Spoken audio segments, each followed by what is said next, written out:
les 2 leçons précédentes, nous avions cherché à expliquer les variations du poids en fonction de l'âge, que ce soit de manière linéaire ou de manière polynomiale, ou encore en introduisant d'autres nouvelles variables explicatives.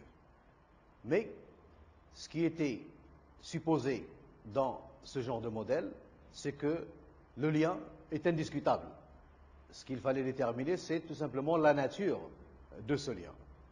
Dans ce chapitre, et celui qui va suivre, c'est ce lien que nous allons explorer. Il n'est pas préétabli d'avance, c'est ce que nous allons chercher. Donc, la différence entre les deux, celui-là et celui qui va suivre, et les 2 qui ont précédé, c'est que là-bas, le lien était existant, on ne le discute pas.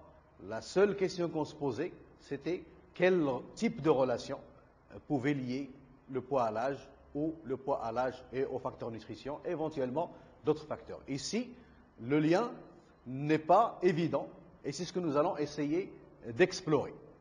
Donc, modèle d'analyse de la variance à un facteur.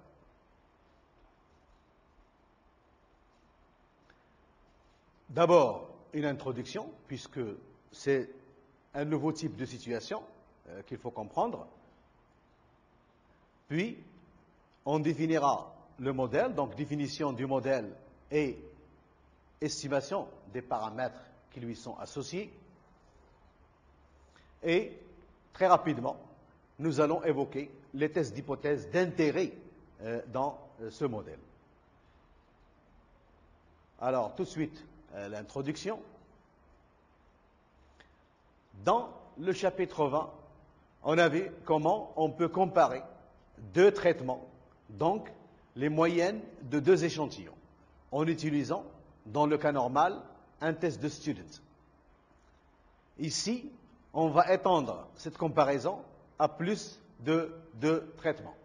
Donc, rappelez-vous, dans le chapitre que je viens d'évoquer, la leçon 20, nous avions comparé 2 médicaments et voir si l'un n'était pas plus efficace que l'autre, notamment le nouveau, le deuxième. Ici, la comparaison ne sera pas entre 2 traitements seulement, mais entre plusieurs à la fois. Pour comparer la moyenne de 3 échantillons, par exemple, on peut penser à faire des comparaisons 2 à 2, en utilisant à chaque fois un test de student. Donc, la comparaison de 2 moyennes, on l'a déjà faite, et elle était faite en utilisant le test de student. Maintenant, nous avons 3 moyennes à comparer entre elles. On peut se dire, pour comparer 3 moyennes, on peut faire 3 comparaisons de ces moyennes 2 à 2, et donc à chaque fois, utiliser le test de student, et on peut avoir une conclusion globale. On utiliserait alors 3 tests dans ce cas-là, puisque la comparaison 2 à 2, 3 en moyenne va impliquer 3 tests. Puisque pour chaque comparaison, on est exposé à commettre une erreur. La conclusion finale est entachée d'une erreur qui peut être très importante. Je répète, si on se propose de faire la comparaison de ces 3 moyennes 2 à 2 dans cet exemple, et si donc on utilise 3 tests, nous avions dit que pour chaque test, à chaque fois qu'on tire une conclusion, il y a une erreur. Et alors, nous allons faire une conclusion finale, basée sur les 3 différentes conclusions partielles au niveau de chaque test. Ce qui fait que, à chaque fois, on a commis une erreur, et globalement, l'erreur pourrait être très importante. Et donc, c'est le genre de choses à éviter. Dans la suite, on propose une méthode de comparaison globale en utilisant un seul test. Donc, un seul test pour faire cette comparaison multiple. Ceci permettra de maîtriser l'erreur commise dans la conclusion finale. Donc, la proposition que nous allons faire ici va nous éviter de faire 3 tests et donc de commettre une erreur peut-être incontrôlable, et même si on arrive à la contrôler, elle pourrait être très importante. Alors, exemple, une machine est utilisée pour fabriquer un composant électronique. 4 opérateurs se relaient sur cette machine. L'objectif est de comparer leur rendement. Donc, il y a une machine qui fabrique un composant électronique. Cette machine-là, il y a 3 opérateurs qui se relèvent. Il y a un qui va travailler pendant 8 heures, et il va partir, il y a un deuxième et un troisième. Notre objectif maintenant, c'est de comparer le rendement de chacun de ces 3 opérateurs. On a choisi 1 heure au hasard pour chacun et on a obtenu les résultats dans le tableau suivant. Alors, pour l'opérateur numéro 1, le rendement, c'est 16 éléments. 2, 19 éléments. Le troisième, 21 éléments. Et le quatrième, 17 éléments. Donc, si on regarde uniquement ces chiffres, ceci semble dire que c'est l'opérateur numéro 3 qui travaille le plus. Et c'est l'opérateur numéro 1 qui travaille le moins. Mais, depuis le début de ce cours, nous avions appris à nous méfier des conclusions de ce type parce que les données varient d'une répétition à une autre. Il se peut que si on choisit une autre heure et on refait le compte des éléments qui ont été fabriqués par chacun, on trouverait une situation inversée. Donc, sur la base uniquement de ces données, nous ne pouvons pas finalement tirer la conclusion que je viens de faire avec certitude. Il faut avoir une certaine méfiance. Ces données semblent révéler que l'opérateur numéro 3 a le meilleur rendement et que l'opérateur numéro 1 a le plus faible rendement. Ce classement sera-t-il conservé si on leur fait faire un autre essai? Et c'est ce que j'avais dit tout à l'heure. Est-ce que si on leur fait faire un autre essai, est-ce qu'il y aura le même classement? Celui qui travaille le plus continuera à travailler le plus et celui qui travaille le moins continuera à travailler le moins. Donc la question est posée. Tenant compte de la variabilité des résultats d'un essai à un autre, on décide de faire 3 essais pour chacun et on a les résultats suivants. Donc là, au lieu de prendre uniquement 1 heure pour chacun, nous allons prendre 3 fois 1 heure et donc donner un peu plus de chance à celui que nous avions tout à l'heure qualifié de mauvais travailleur pour voir qu'est-ce qui va se passer. Ben voilà ce que nous obtenons. Au premier essai, 17, 20, 20 pour le premier opérateur, 17 au premier essai, 20 au deuxième et 20 au troisième, deuxième opérateur, 19, 21, 20, 20, 17, 17, 16, 21, 20. Voilà donc les résultats obtenus à chacun des essais pour chacun de ces 4 opérateurs. Donc finalement, on voit que tout à l'heure il y avait un 21, maintenant il y a aussi un 21 ici. Il y avait un 16, mais il y a aussi un 21. Donc les choses ne sont pas si évidentes telles qu'il le semblait tout à l'heure. Alors, on dira qu'on a répliqué la première expérience 3 fois. Donc puisqu'on a changé un essai en 3, on va dire qu'on a répliqué la première expérience 3 fois. Et alors, on va noter YI1, YI2 et YI3, les réplications. Donc ces valeurs-là sont dites réplications. De manière générale, des réplications sont des observations faites dans les mêmes conditions expérimentales. Donc, vous voyez ici qu'il y a le 1, 2, 3 qui change, mais le I le même. Ça veut dire quoi? Ça veut dire qu'on a le même opérateur. Donc, ça, c'est les résultats des 3 essais d'un même opérateur I. Et ces 3 résultats, on va les appeler réplications, puisque c'est le rendement dans les 3 essais du même opérateur. Et les différences entre ces 3 valeurs ne seront pas dues à une différence entre opérateurs, puisqu'il s'agit du même opérateur. Donc voilà, de manière générale, nous parlerons de réplication quand il s'agit d'observations répétées dans les mêmes conditions. Donc, il n'y a aucune raison de dire que les différences seraient structurelles due à une différence entre individus, puisque là c'est le même individu. On note YIJ, le rendement du IM opérateur à son JMSC.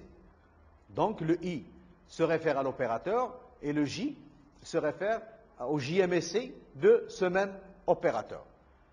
La moyenne des 3 essais pour cet opérateur est notée YI point. Donc c'est la moyenne sur J. Et c'est la moyenne des 3 valeurs obtenues comme rendement de ce même opérateur I. Leur variance est notée S carré I, la variance de ces 3 réplications.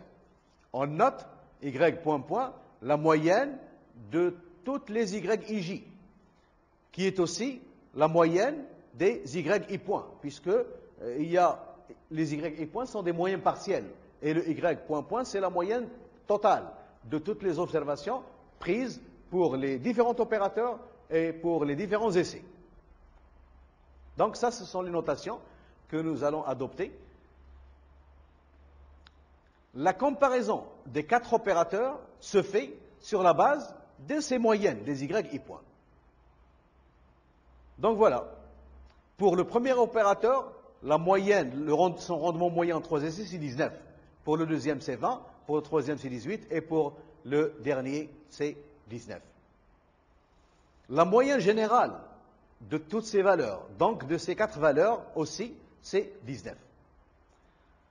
Alors, qu'est-ce qu'on constate? Finalement, bien qu'il y ait un 16, il y a un 21, la moyenne pour chaque opérateur ne diffère de cette moyenne que de 1 au maximum. Donc celui-là a exactement la moyenne générale, celui-là la moyenne générale, celui-là un point au-dessus de la moyenne générale et celui-ci un point au-dessous de la moyenne générale. Donc finalement, les choses qui semblaient être évidentes quand on avait un seul essai ne semblent pas si évidentes dans ce contexte. Et donc il est difficile maintenant de dire que tel opérateur travaille mieux que tel autre. Si maintenant nous regardons cette somme au carré qui nous a servi à calculer le SI carré, donc la variance pour chaque opérateur. Ici c'est 6, c'est, si vous voulez, 17 moins 19 au carré, 20 moins 19 au carré et 20 moins 19 au carré. Et finalement, divisé par 3, puisqu'il y a 3 essais, ça nous donne 2. 2 divisé par 3, ça nous donne 2 tiers. 6 divisé par 3, c'est 2. 14 divisé par 3, c'est 14 tiers. Donc voilà les variances de chaque petit échantillon ici qui est constitué par les résultats des 3 essais de chaque opérateur. Donc l'observation capitale, c'est celle que je viens de faire ici, c'est que finalement ces moyennes ne diffèrent pas beaucoup de la moyenne générale et donc ne diffèrent pas beaucoup entre elles. Bien qu'elles sont constituées par des données qui peuvent avoir une variabilité très grande. Ici, par exemple, c'est 14 sur 3, c'est la variabilité de ces données parce qu'on passe de 16 à 21. Il y a une grande variabilité. Mais ici, la variabilité est plus faible puisque 19, 20 et 21, il y a peu de variabilité. Donc la variabilité au sein des observations est très grande, mais la moyenne n'est pas très différente d'un opérateur à l'autre. Les moyennes YI point diffèrent de leur propre moyenne Y point point par O plus 1. Ça, je l'ai déjà dit.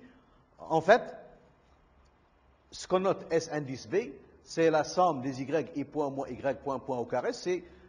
Ceci nous mesure de combien ces moyennes pour chaque opérateur diffèrent de la moyenne générale, et ça nous donne 2 quarts. Ces données supportent l'absence de différence significative entre les rendements des 4 opérateurs. Donc, à première vue, on peut tout de suite croire qu'il n'y aurait pas une différence significative dans le rendement entre nos différents opérateurs.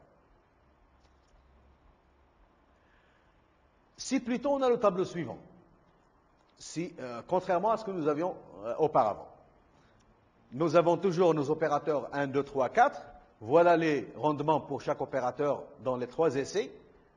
Voilà les moyennes pour chaque opérateur, 19. 23, 14 et 24. Là, les choses semblent être très différentes. Il y a, même en donnant une chance supplémentaire à ces opérateurs pour faire 3 essais, il y a quand même une différence assez importante. Ici, c'est 24 et ici, c'est 14. Il y a une différence très importante entre 24 et 14. La moyenne générale de ces données, qui est aussi la moyenne générale de ça, c'est 20. Et alors, les écarts entre ces valeurs, pas toutes, mais disons, celle-ci par exemple est 20, c'est un écart très très important. Alors, si nous revenons maintenant ici, nous constatons que cette colonne reste inchangée comme dans le tableau précédent.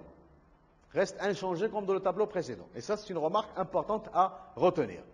Bien que les moyennes ont changé énormément et ils ont pris un sacré écart entre elles, parce qu'on a modifié ces données. La différence entre les y point et y point point va jusqu'à 6 cette fois-ci, et non pas 1 comme tout à l'heure. Et alors, le S carré B, la variabilité de ces moyennes par rapport à leurs propres moyens est devenue assez importante, c'est 62 sur 4. C'est quand même quelque chose d'important. Elle est grande, et donc les données ont tendance à suggérer une différence significative entre les rendements de ces 4 opérateurs. Donc maintenant, il y a une différence de taille, et apparemment, ces données nous disent qu'il y a différence entre ces opérateurs, et ils ne travaillent pas de la même façon. Il y en a certainement un ou deux qui travaillent beaucoup plus que un ou deux. Donc il y a une différence notable entre le rendement de ces 4 opérateurs. Remarque, les données dans le dernier tableau sont obtenues à partir du précédent en translatant celles relatives aux opérateurs 2 par 3, 3 par moins 4 et 4 par 5.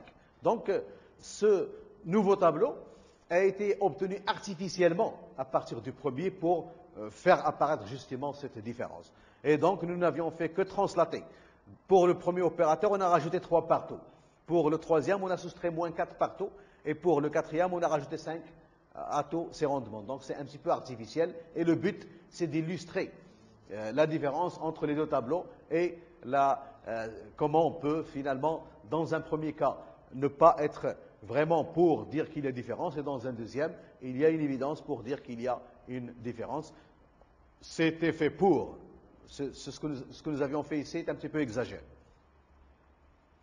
Alors, S carré B a beaucoup varié du premier tableau au deuxième, alors que S carré W est égal à 7 tiers dans les deux cas, et donc est resté inchangé.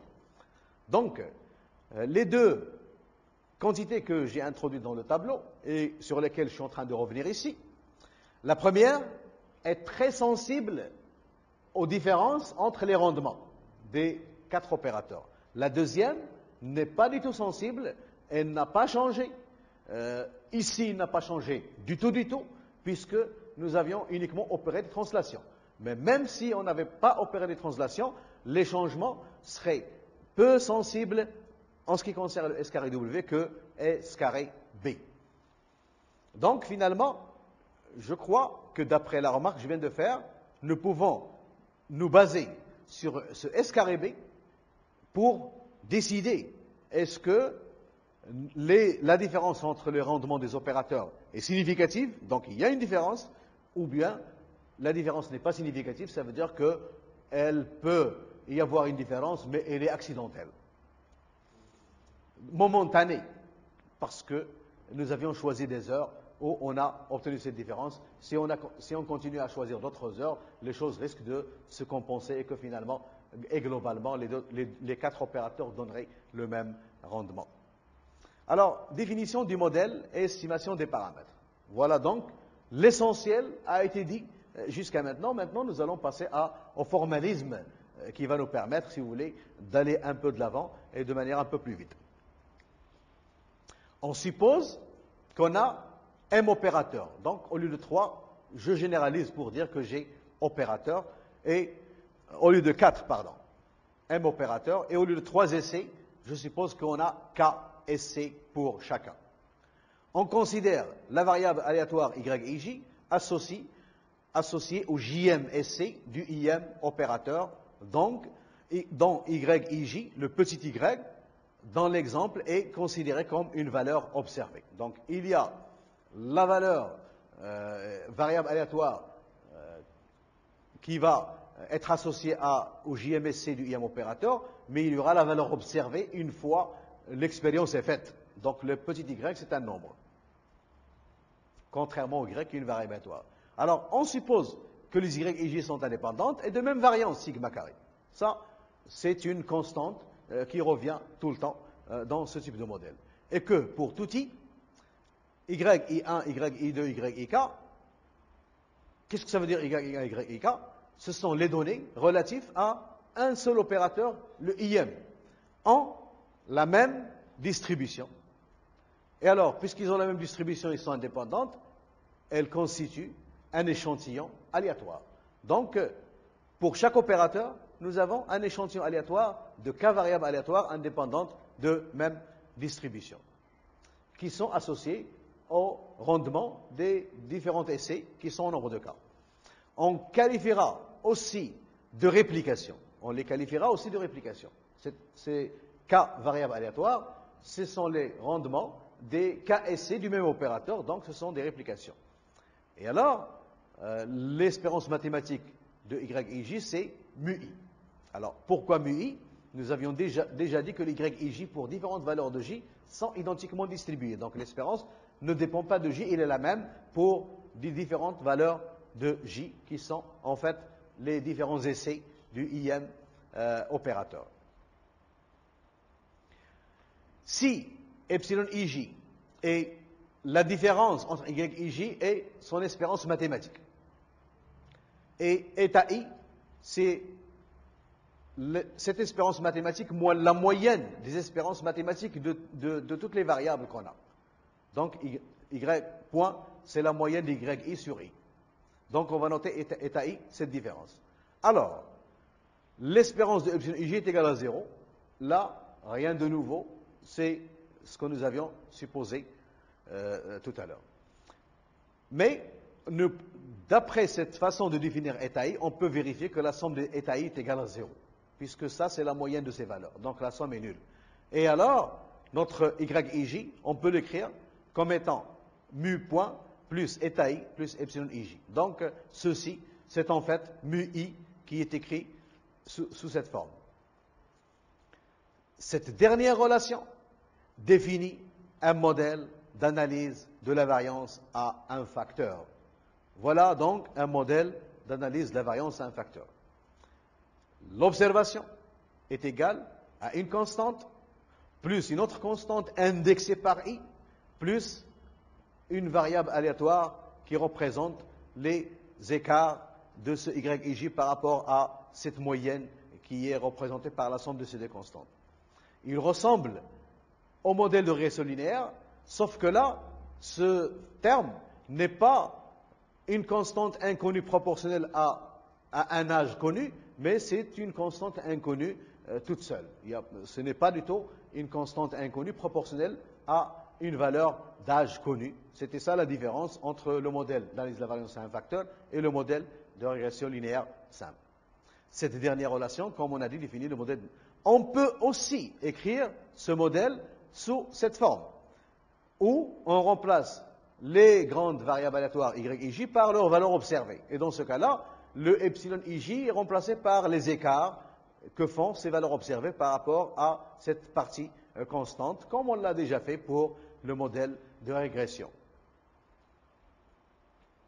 Le facteur est l'opérateur, puisqu'on parle d'un modèle d'analyse de la variance à un facteur. Et il est dit à m niveau, puisqu'il y a m opérateurs. Donc, puisque notre but, c'est de comparer le rendement des opérateurs, le facteur ici, c'est le facteur opérateur. Et il est dit à m niveau, dans l'exemple à 4 niveaux, puisque nous avions 4 opérateurs. Donc, on parle d'un facteur à m niveau. Pour chaque niveau, on a k réplications. Donc, ça, c'est un jargon que nous avions déjà introduit et qui, j'espère, bien compris jusqu'à maintenant. Alors, l'espérance de YIJ, c'est MUI, on l'a déjà vu, et par suite, l'espérance de YI point est aussi MUI, puisque ça ne dépend pas de J, la moyenne, c'est aussi MUI. Et l'espérance de Y point point, c'est MU point point, le premier terme dans le modèle. Par suite, l'espérance de cette différence, c'est MUI moins MU point point qu'on a noté eta I. Alors, d'après ces relations, on peut dire que le eta I est considéré comme l'effet du facteur à son ième niveau. Donc, l'effet du facteur à son ième niveau. Le eta I, qui est défini comme ça, on l'appelle l'effet de notre facteur opérateur à son ième niveau, c'est-à-dire le ième niveau, c'est le ième opérateur. On peut vérifier que YI point, Y point point et YI point moins Y point point sont les estimateurs de MUI de ces constantes, MU point et eta I par la méthode des moindres carrés. Donc, on ne va pas chercher à les calculer, mais si nous voulons estimer ces paramètres par la méthode des moindres carrés, les estimateurs qu'on trouvera, les estimations, pardon, parce que ce sont des nombres, c'est bien ces trois valeurs. Alors, ce sont les valeurs des paramètres qui rendent minimale la quantité traditionnelle qui est écrite comme ça, où on peut remplacer MUI par cette valeur-là, et donc ici on peut minimiser par rapport à MUI, ici on peut minimiser par rapport à MU point point et eta I, et dans tous les cas nous avons les valeurs estimatives de MU point point et de eta I, et éventuellement de MUI, puisque la somme de ces deux valeurs c'est celle-ci. Alors, les estimateurs correspondants. Maintenant, nous passons aux variables aléatoires, aux statistiques. YI point, Y point point, YI point moins Y point point sont des estimateurs sans biais de ces facteurs. Et de variances respectives, sigma carré sur K pour le premier, sigma carré sur MK pour le second, sigma carré fois M moins 1 sur MK pour le dernier. Donc celui-là, sa variance est cette dernière. Une estimation de sigma carré est donnée par ce SI carré qui est défini comme ça. Alors, qu'est-ce que c'est que ce SI carré? Ce SI carré, c'est la variance des observations associées à un opérateur, c'est le ième opérateur. Donc, ceci, c'est une estimation de sigma carré. Alors, l'estimateur correspondant, en passant au grand Y, noté grand SI carré, écrit de la même façon, sauf que à la place des observations, on a les variables aléatoires à observer. N'est pas son bi. Donc son espérance mathématique n'est pas le paramètre qu'il veut estimer. C'est plutôt ce nouveau estimateur où on a modifié K par K-1 ici, qui est son biais. Et ça, c'est quelque chose que nous avions déjà eu l'occasion de rencontrer. L'estimateur V carré, qui est la somme de ces VI carrés divisé par M, est aussi son biais. Mais plus précis que chaque VI carré. Donc, c'est plutôt celui-là qu'on aimerait utiliser pour estimer sigma carré, parce que non seulement il est sans biais, mais il est plus précis. Plus précis pourquoi? Parce qu'il a une variance plus petite. En fait, le V carré, il est écrit comme ça, à partir de la définition des VI carrés. Donc voilà sa valeur. C'est S carré W multiplié par K, le tout divisé par K moins 1. Alors, multiplie par K, parce que dans la définition de S carré W, on a divisé la somme des carrés par K. Donc, on remultiplie par K et redivisé par K moins 1 pour finalement changer ce K en K moins 1. Bon, on en arrive donc à la dernière partie de cette leçon, c'est les tests d'hypothèse. Mais c'est en fait l'essentiel de cette leçon. Je crois qu'on a pratiquement tout préparé pour être en mesure de faire des tests d'hypothèse. Alors, pour tester l'hypothèse d'absence de différence entre les rendements des différents opérateurs, qui sont au nombre de M ici, et dans l'exemple, ils étaient 4. Donc M généralise un petit peu le 4. On suppose que YIJ est normal MUI sigma carré. Donc, c'est devenu un réflexe chez nous. Depuis qu'on a commencé à parler de au modèle de régression et d'analyse de la variance. Pour l'estimation, on suppose l'indépendance des variables aléatoires, la même variance pour toutes ces variables aléatoires, mais dès qu'on veut aborder la partie test, on suppose la normalité des observations. Donc on suppose que les observations sont normales. C'est un réflexe et on sait pourquoi, parce que nous allons utiliser les distributions basées sur la normale qu'on qualifie soit de Student, soit de Key2, soit de Fisher, telle qu'on l'avait déjà introduite dans un chapitre ultérieur. Alors, puisque EY point est égal à MUI, l'hypothèse à tester est tout simplement l'absence de différence entre les différents opérateurs, c'est mu1 égale mu2 égale jusqu'à mu-m, et donc, s'ils sont toutes égales, la valeur commune, c'est leur propre moyenne.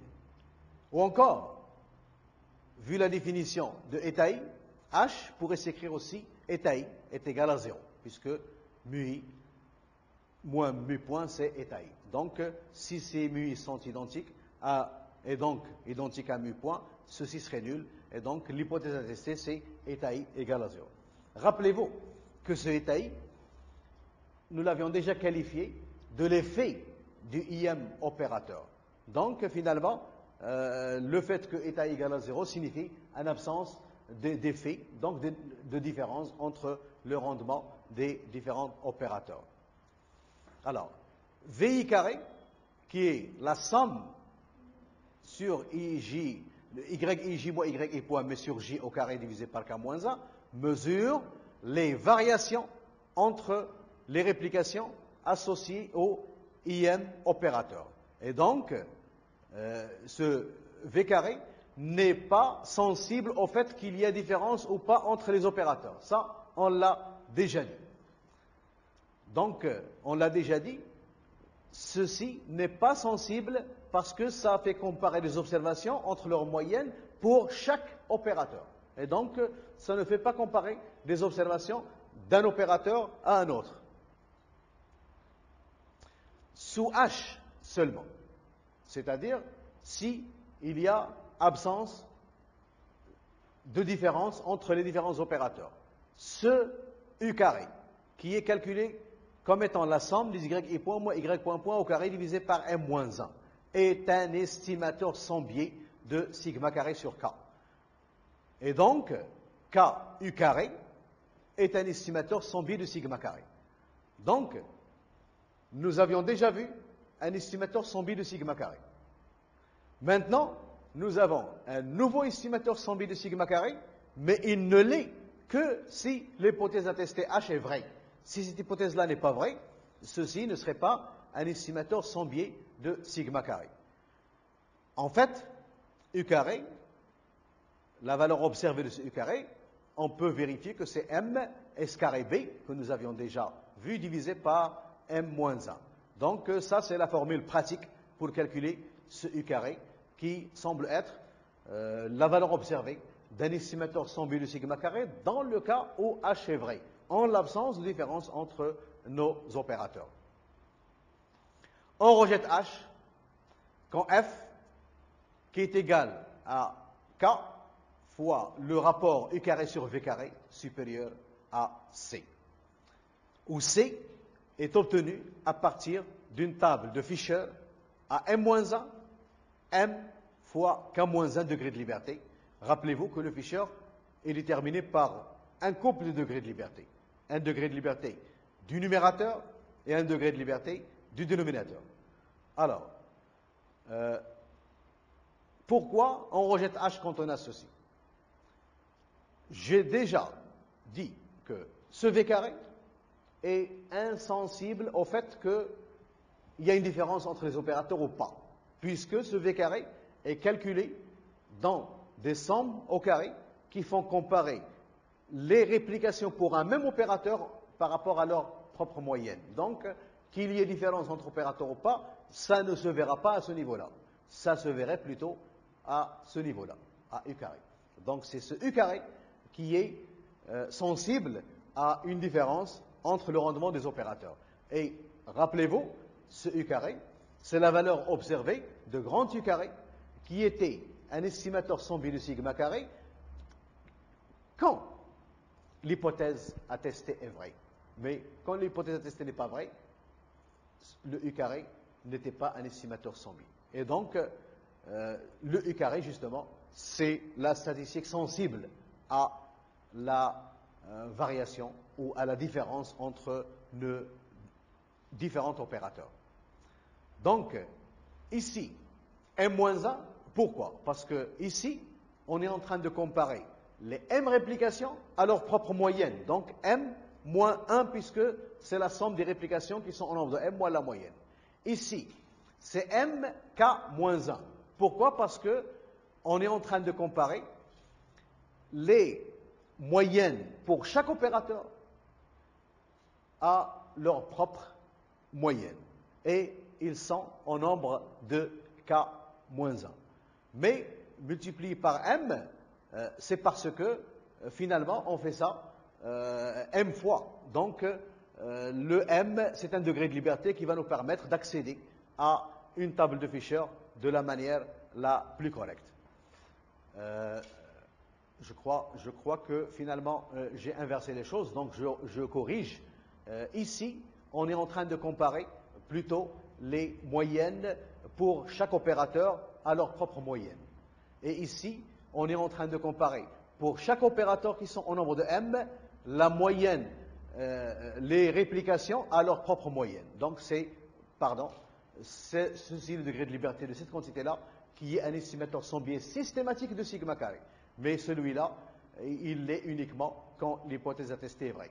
Donc, je l'avais déjà dit, le M-1, c'est le degré de liberté associé au numérateur, et le M facteur de K-1, c'est le degré de liberté associé au dénominateur. Le rapport F,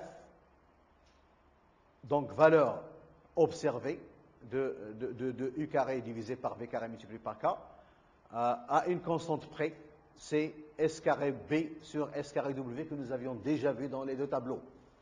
Alors, B, je m'excuse d'avoir adopté cette notation, mais ça me rappelle la notation anglo-saxon qui dit between, entre, opérateur, et le W c'est within, en sein des opérateurs. Donc celle-là, c'est des comparaisons qui se font opérateur par opérateur, différentes réplications à la moyenne, mais celle-ci, c'est une comparaison qui se fait entre opérateurs. C'est pour ça que je mets ici B pour signifier between, donc entre, et ça, within, au sein. Je crois que finalement, l'essentiel a été dit, et pour chercher cette constante, je ne l'ai pas répété, puisque je l'ai déjà dit à maintes reprises, il suffit d'aller dans une table de Fisher, je crois que c'est dit ici, à partir de ces deux degrés de liberté. Donc, dans notre exemple, on avait 4 opérateurs. Donc le M était égal à 4, et le M-1 serait 3. On avait 3 essais pour chaque opérateur. Donc le K était égal à 2. À 3, pardon. Donc le K-1 c'est 2. Donc ceci serait égal à 6. On rentrera dans une table de Fisher avec 3, 6, le couple 3-6 degrés de liberté. Donc je crois que c'est suffisant pour ce qui est de ce modèle d'analyse de la variance à un facteur. Et je peux maintenant tout simplement vous rappeler que si vous avez besoin de questions ou d'exercices, comme d'habitude, il suffira pour ça de vous référer au site web Inunet Uno.